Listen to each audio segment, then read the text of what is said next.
Hello and welcome to another mining podcast with me, Paul Harris, and Joe Mazumdar of Exploration Insights. Hi, Joe. Hey, Paul, how's it going? Happy Very well. holidays. Thank you very much. This is issue number 10 of another mining podcast. It's just a couple of weeks before Christmas, so in many ways it's our Christmas edition, and we have quite a surprise package of presents in the bag to discuss today. We're going to be covering mine development issues, M&A, and all interesting things like that, with a very specific focus on Canada. The provocative, I guess, headline or topic today that we're going to be discussing is why Canada such a sought-after jurisdiction in M&A terms and things of that nature, when it seems no one today can build a gold mine that works. We've seen development issues over the recent years with Rainy River, with Hope Bay, with Pure Gold, and now just this week, Magino, Argonaut Resources, reporting a massive cost overrun planned or that's going to come down at Magino in Ontario. What's going on? So, I mean, that's a lot to take in. I would say that, feasibility studies have the amount of engineering that are done in them.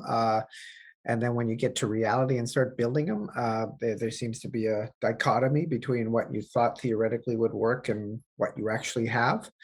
Like if we go back to TMAC, what Newmont wanted to build, which was a much higher capital and a more established processing plant. The junior company wanted to, skinny the upfront capital by putting modular processing plants that were tested, I believe, in Australia that did not work. This is Hope Bay, yeah?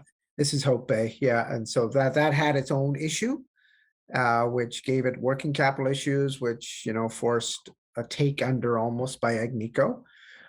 With the other one you're talking about, Rainy River. The problem with a lot of these open pit ones in Northern Ontario, they tend to be low grade. So there's not a lot of flexibility to make up for cost overruns, which was the same problem with Rainy River.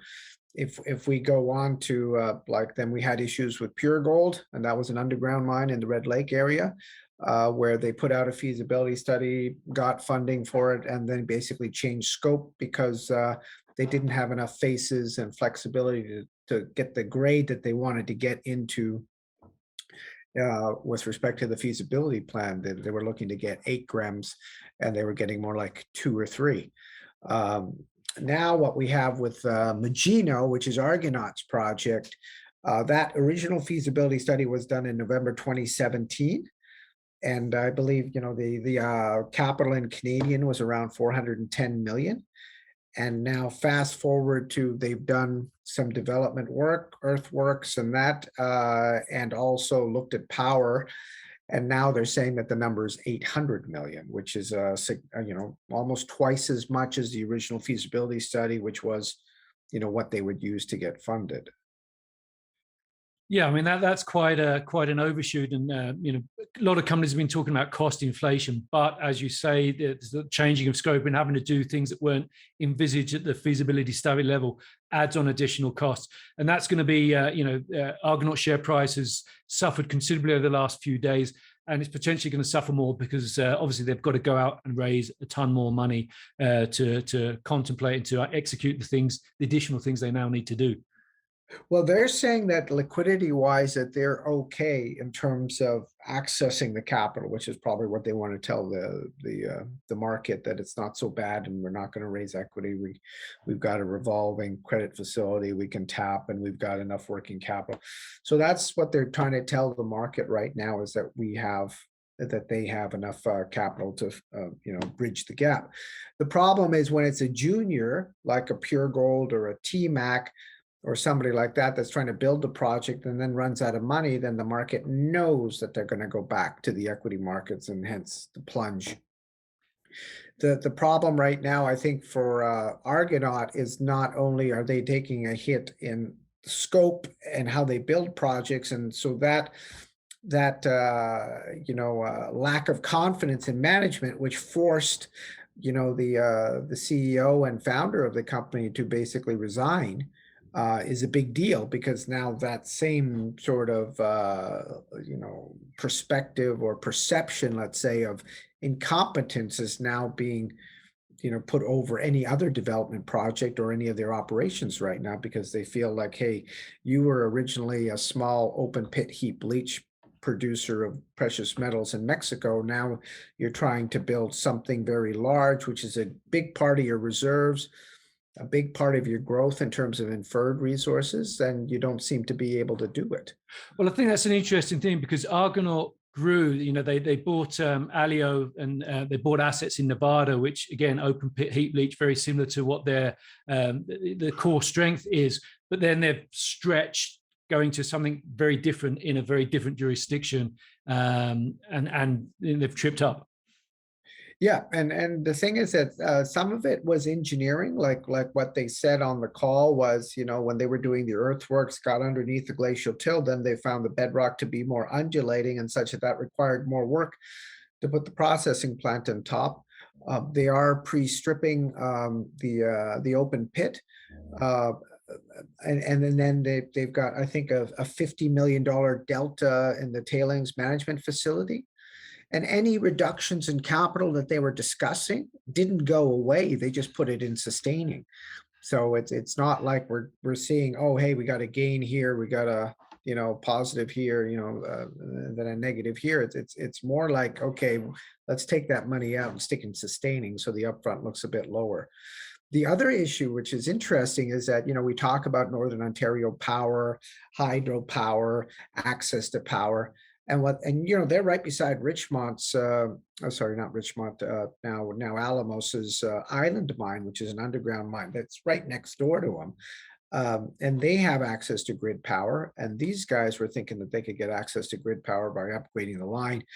And but it turns out permitting it and the amount of money that they would have to spend, it makes more sense economically and time-wise for them to actually put in an LNG plant and produce their own power at a higher operating cost, because permitting the grid power is just not going to come in time, and it's going to be more expensive than they thought, which is interesting because this is all pretty well news considering how long they've had to notice this.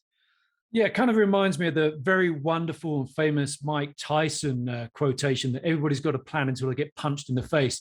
And it seems mining, you have your feasibility study, and then you can get punched in the face. So, through the Exploration Insights newsletter, you obviously identify stocks that are worthy of investing in. Is one of the potentially the messages here that one of the key times or moments to sell a junior developer is the moment they've raised money to build a mine, then just get out, because sure as night follows day, there's going to be a punch coming to their plans, a punch to the face coming to their plans as they seek to actually build a mine. Yeah, the thing is that, with development, you really got to pick the people, like who are the engineers that are actually going to work the project.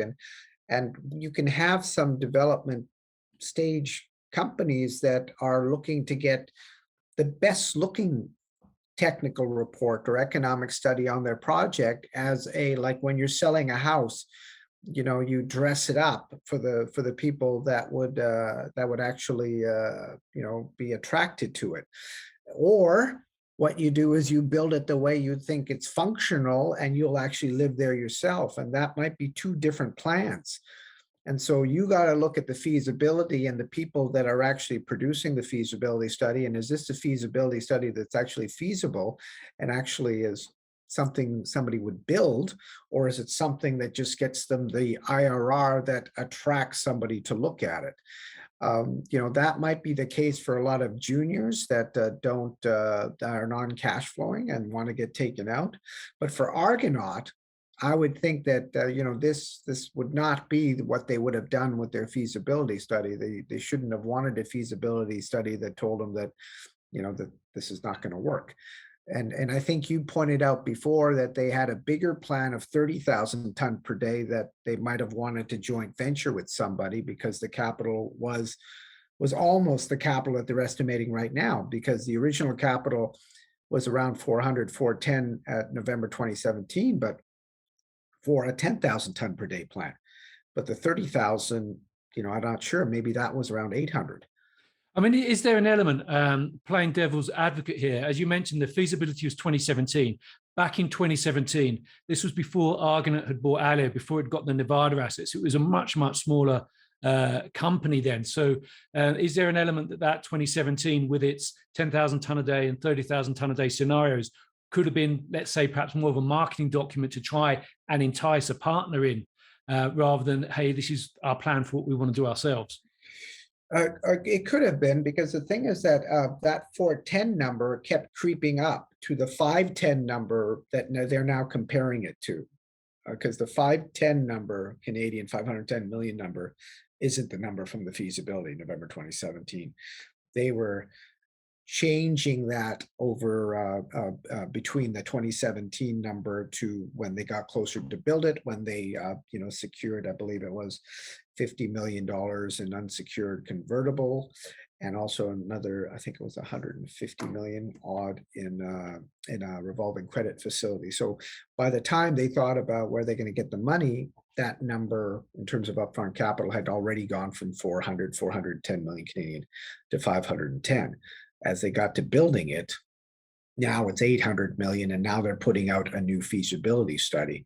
But then in terms, back to your question, in terms of the junior, you could still get a junior that knows what they're doing and could potentially do a better job than Argonaut, because that's what they built. Because if you look at the background of the individuals that are building, it's all, this is their experience, this is what they know, this is what they're good at, and that's really the minutia sometimes that you got to look at. Do those individuals that are in charge of actually driving the project to development, do they know what they're doing? And is that company staffed up with those kind of people, or do they just have somebody they took out of retirement that's overseeing a technical report that's almost like a for sale document, but underneath it they have no intention of building the project? Hence they're not overseeing what the technical report is saying and saying, you know what, that's not going to work, we need to do more work here, you don't have enough capital for this, and blah, blah, blah, blah, blah. The other guy would say, well, don't put that capital in because that'll reduce my IRR below 20%. And I don't want that. I think a point that really illustrates that, you can look at a company like Lynden Gold, which got all the backing and access to capital and expertise of the Lynden Group, and it brought Fruta del Norte into production. It's ramped it up well, and now just this week it's announced its initial or inaugural 3-year production guidance. So it had the capital, it had the intellectual capacity, it had the technical ability to do things without the possibility, without errors or mistakes or the unknown coming in and having a big impact. Yeah, I own shares of Bluestone, and I'm the capital number. People might have been, with the open pit, might have been a bit, whoa, that's a pretty high number for a non-cash flowing junior company. But it's backed by the Lynden Group. And, they had just built Fruta del Norte several years ago. So they have this experience of building in these kinds of environments. And I don't think access to capital will be an issue. So they are very concerned about whether they have a feasibility study that's actually feasible, because that's the number that they're going to use.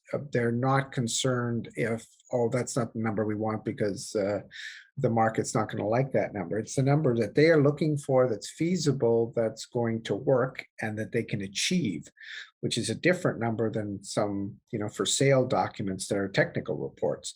And you notice with the Lynden Group is the former management team had a different engineering group do this original study, and when the Lynden Group started owning shares and Jack Lynden became the CEO, they'd already switched the engineering company that was doing the study, to make sure, and those were the people that helped them build Fruta del Norte.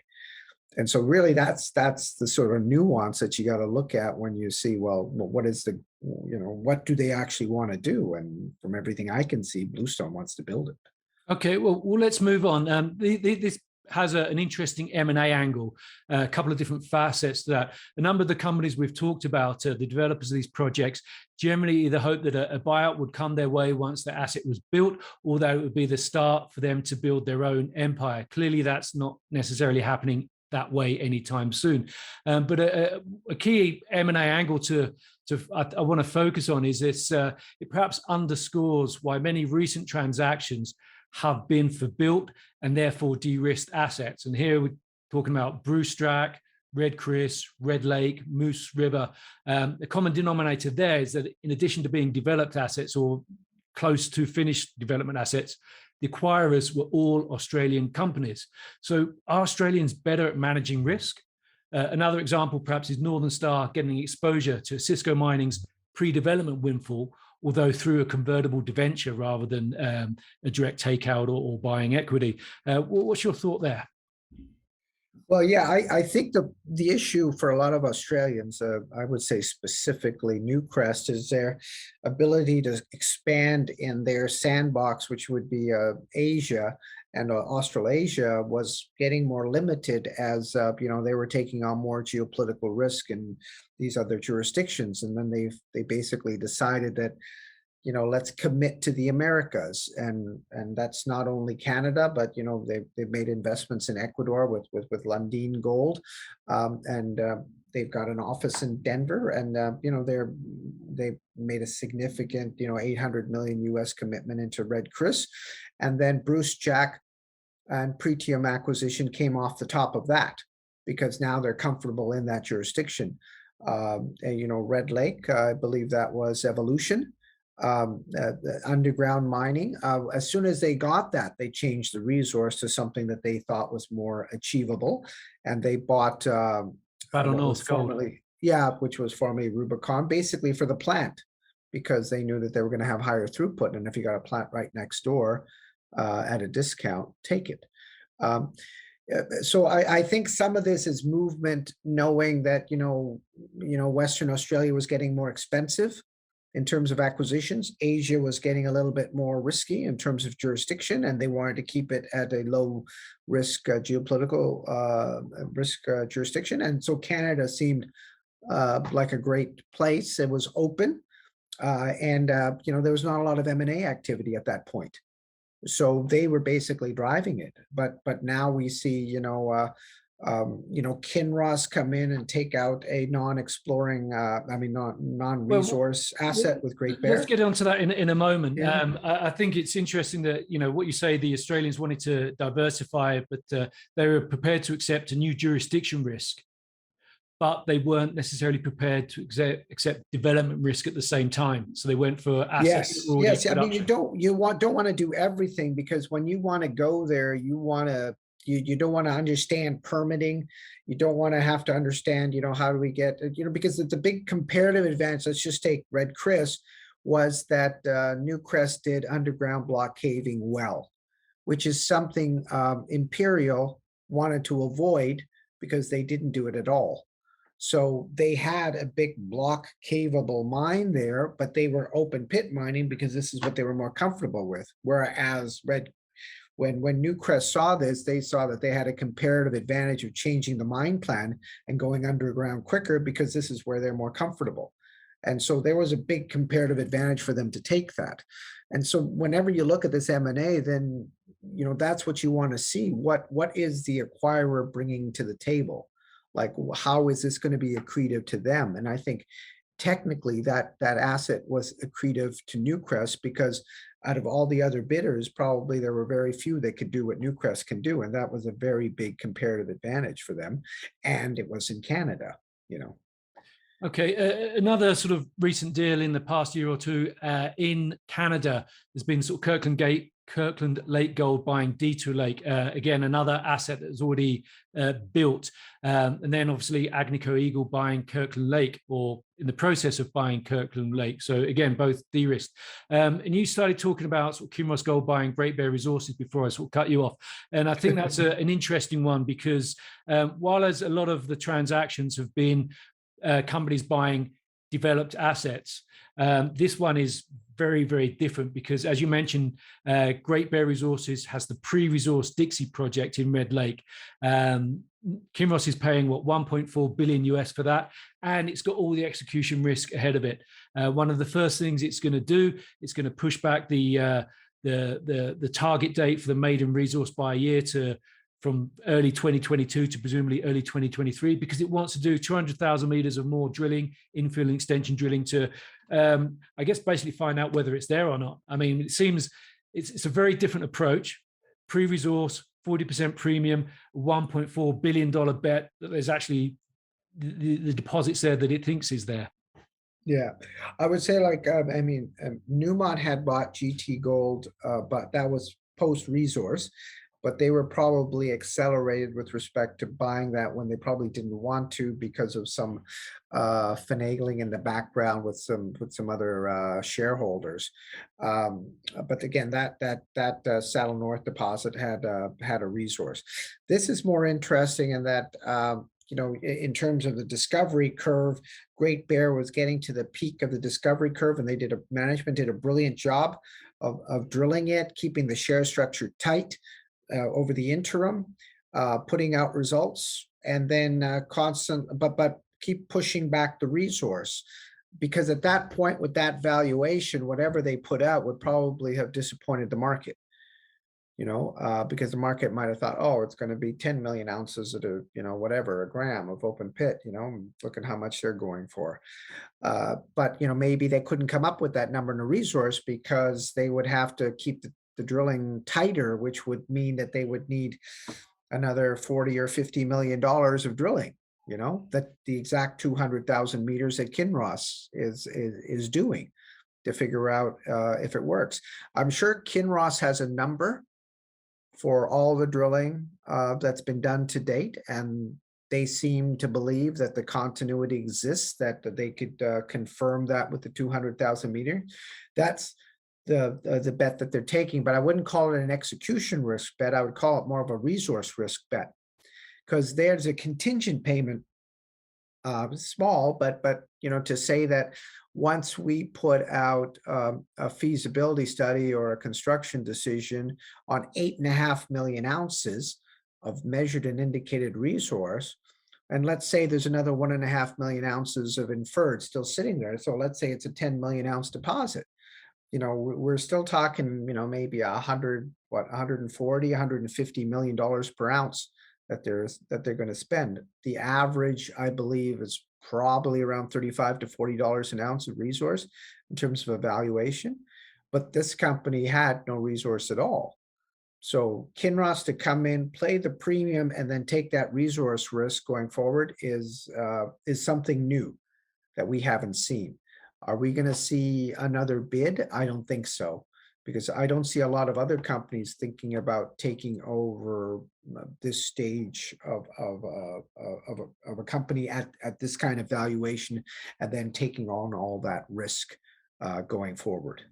Yeah, it seems that the sort of the general zeitgeist has been for the bigger companies to let the juniors continue to advance and de-risk on their dollar and get it to a much more advanced stage before they have the comfort level of breaking out the checkbook and saying, that was definitely the case with Bruce Jack and Pretium. I mean, the resource was always the question.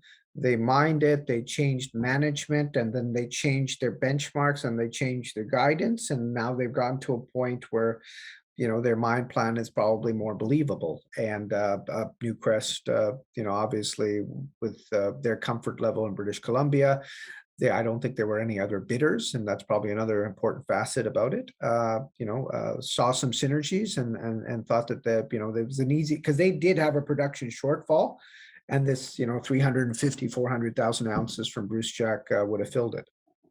Okay, and another sort of news item in the past week or so that I think is interesting within the overall context of what we're discussing today, Joe, is that New Gold in some ways seems to have learned from its experience at Rainy River, having just sold a royalty on the development stage Blackwater project it formerly owned to Wheaton Precious Metals for $300 million US.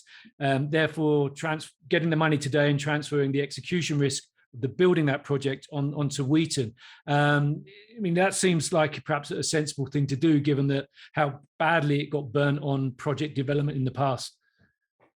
Well, I mean, how you fund a project is important, I think. But the fact, if you have to put a stream, I'm not sure, like on your main product or co-product, that suggests that there might be a problem with the underlying asset, that it couldn't attract let's say, normal funding? Because I think any CEO you would ask for, if they were looking at a development project, they would look to raise something like 60-40, 70-30 debt to equity, and they wouldn't want to put a stream on the main or co-product, which in this case might be gold or silver, or put a or sell a royalty, you know.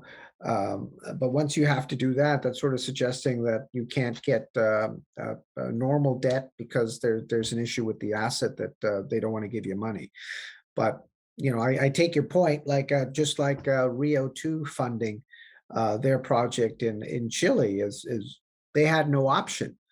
There was no other lenders willing to give them money, and to take that kind of money and, you know, issue equity at the price that they were trading just didn't make any sense. And that might be another issue for somebody like New Gold, that they just don't want to issue equity.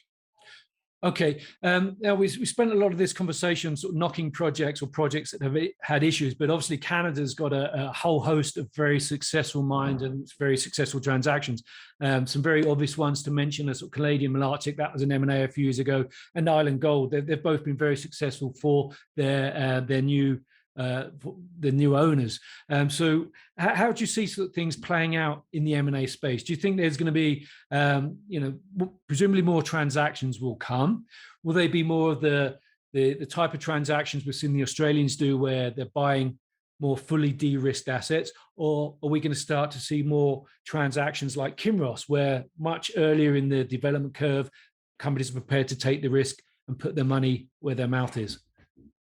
Well, I mean, of all, you know, the mega mergers that we've seen and the consolidation in the industry, we've basically got less suitors that we're talking about in terms of being potential acquirers for, you know, companies, or for development assets, or for explorers. So now if you look at it, you got to look at each individual company and say, what are they missing? Do they lack early stage projects? Do they lack development stage projects, or do they just want to hit the production? Right now, I see most of the mega mergers being done. What I see a lot, maybe some more like Newcrest's acquisition of single asset producers that add, you know, an incremental bit of production at low risk and not a lot of financing risk. Like, it doesn't kill them with respect to being transformational. And so you've got a certain tier of companies right now that I would say are this, let's say, super seniors. I don't know what it is, like your Newmont, your Barrick, your New Kirkland, and Newcrest. After that, it sort of falls off to these mid tiers. I think the mid tiers will continue to be active, and they will look probably more so at single asset producers, sort of wait for development, or consolidate with a theme, like what Endeavor's been doing in West Africa, consolidating a thematic, like we're going to be, you know, in West Africa. It's not like we're going to be in West Africa and suddenly I'm going to buy an asset in Argentina. No, we're going to stick here because this is what we know what to do. So that kind of thematic works with your investors, because they see, like I said about Newcrest with their block caving capacity, you see what Endeavor with their ability to work in West Africa. They know the governments, they know where they can work, they know what they have to deal with. That's the kind of thing you want to do. You definitely want to look at any kind of suitor coming into a company. What are they bringing to the party? It's not just funding. It's not just paper. It's like, it's got to be accretive to me. Well, how is it accretive? Well, I know how to block cave, or I know how to work West Africa, or whatever. That sort of thing has got to be more and more important as we look at M&A. Okay, excellent. Well, I think we're pretty much running out of time, Joe. It's been a fascinating conversation. Thank you very much. Wishing you all the best for Christmas and the new year. And hopefully we'll have a very exciting 2022 with a lot more transactions to come. All right. Thanks a lot, Paul. Merry Christmas.